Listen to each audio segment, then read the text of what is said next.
जगतपुर निर्यापक श्रमण मुनिपुंग और सुधा सागर जी महाराज ने जबलपुर जैन समाज ने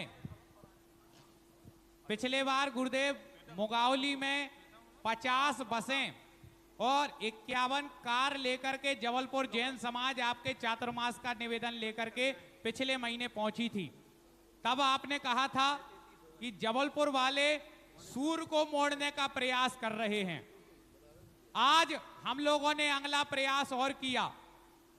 पिछले बार जब आए थे तब एक चर्चा आई थी कि अगली बार यदि आपका बिहार जबलपुर की ओर नहीं हुआ तो हम लोग ट्रेन लेकर के आएंगे। कुछ लोगों को लगा कि ट्रेन लेकर के आना कोई आसान चीज है क्या?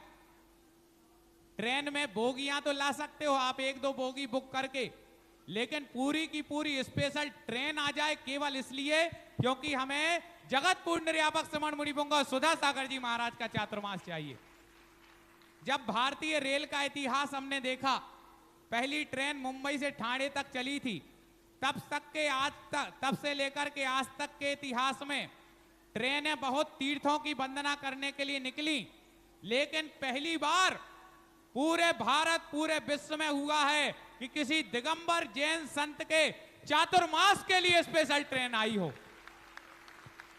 गुरुदेव पहली बार जब विचार आया, सेठी जी ने भाव रखे 16 डिब्बों की ट्रेन की बात हुई, फिर लोगों ने कहा इतने बनेंगे नहीं तो 18 डिब्बों की बात हुई। वो 18 डिब्बे जैसे ही कमेटी ने उसको खोले और 2-3 घंटे में बुकिंग फुल हो गई। तब फिर 4 डिब्बे और बढ़वाए गए रेलवे से कहकर के 22 डिब्बे हो गए, वो भी तुरंत बुक हो गए।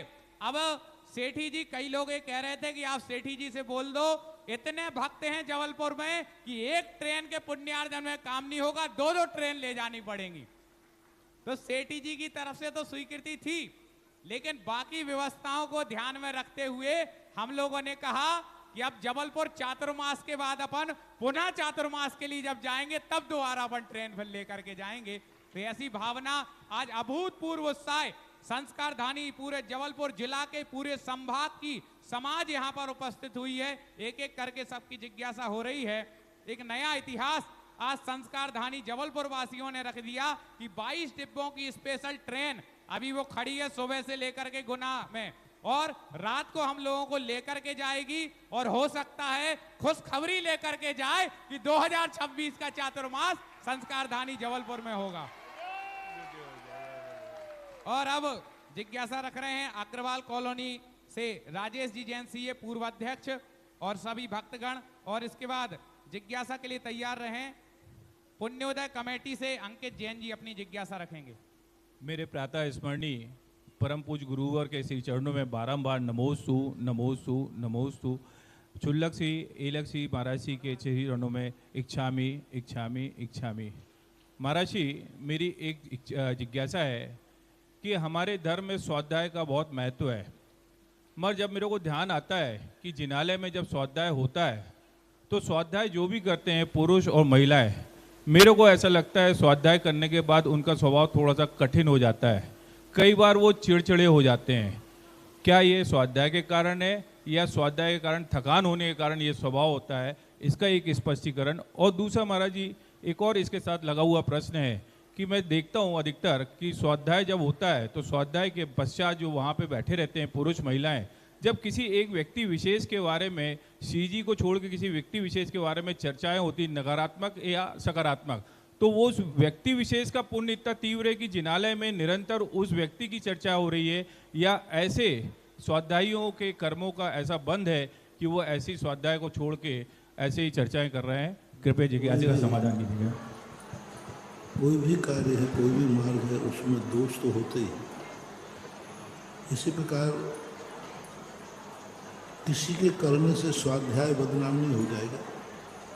स्वाध्याय करने वाला गलती कर रहा है तो स्वाध्याय का दोष नहीं। स्वाध्याय करने वाले व्यक्ति यदि चिड़चिड़े हो रहे हैं तो उसमें स्वाध्याय का दोष नहीं है। स्वाध्याय करने वाले को थोड़ा अहंकार हो जाता है, मान हो जाता है, मैं ज्ञानी हूँ, और मैं ज्ञानी होने से वो किसी की सुनना पसंद नहीं करता, इसलिए वो चिड़चिड़ापन उसका हो जाता है। हालांकि स्वाध्याय का फल जितना जैसा स्वाध्याय होगा उतना उतना वो शांत हो जाता है। लेकिन आजकल तुम्हारा कहना सही है कि आजकल ज़्यादातर कसाय वो व्यक्तिगत दोष है, धर्म का दोष नहीं है, मार्ग का दोष नहीं है, वो अपनी उसके कसायों का दोष है।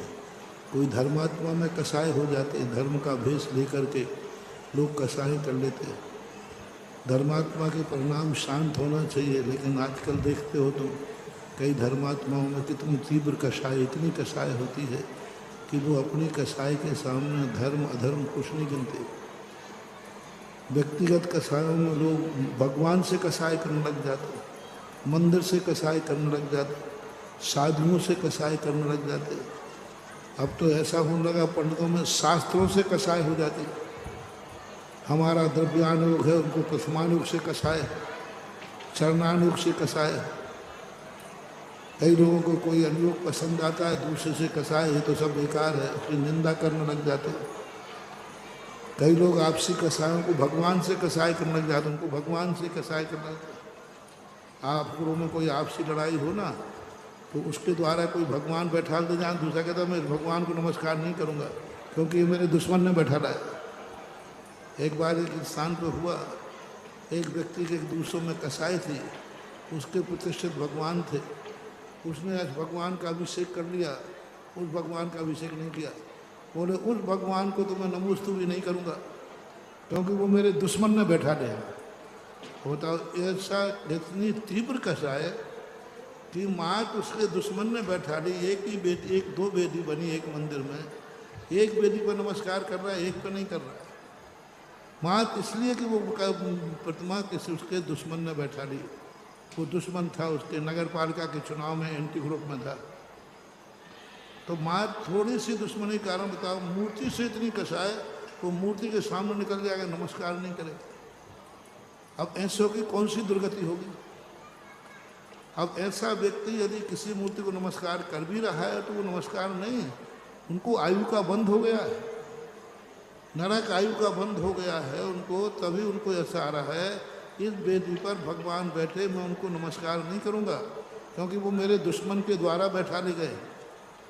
अब ऐसा परिणाम जिन जीवों में आ गया, ये बिल्कुल से इनको नरक गति का बंध हो गया।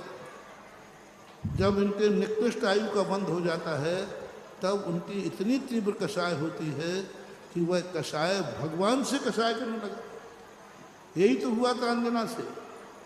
2 सौतिया ढाई था और उसने कसाय किससे भराई? मूर्ति से। यानी आपसी का कसाय से उसने भगवान के प्रति द्वेष रखा, 22 वर्ष तक उसको भोगना पड़ा। कसाय दोनों आपसी में थी, लेकिन वो उसके भगवान को मानते थे, तो आपसी कसाय को उसने भगवान को भिजा लिया। भगवान से उसने इतना द्वेष कर लिया, 22 मिनट किया था, 22 वर्ष भोगा। लेकिन तुम लोग तो कितने वर्षों तक ये मूर्ति उन्होंने बैठा ली, हम इसको नमस्कार नहीं करेंगे। ये मंदिर उन्होंने बनाया, हम इस मंदिर में नहीं जाएंगे। कितनी अनंतानुबंधी कसाय है, तीव्र अनंतानुबंधी कसाय। इतना ही सोच लो, 22 मिनट तक द्वेष किया था। 22 वर्ष जब ये कर्म का उदय आएगा, कोई आंसू पहुँचने वाला नहीं मिलेगा, ऐसा मानना चाहिए।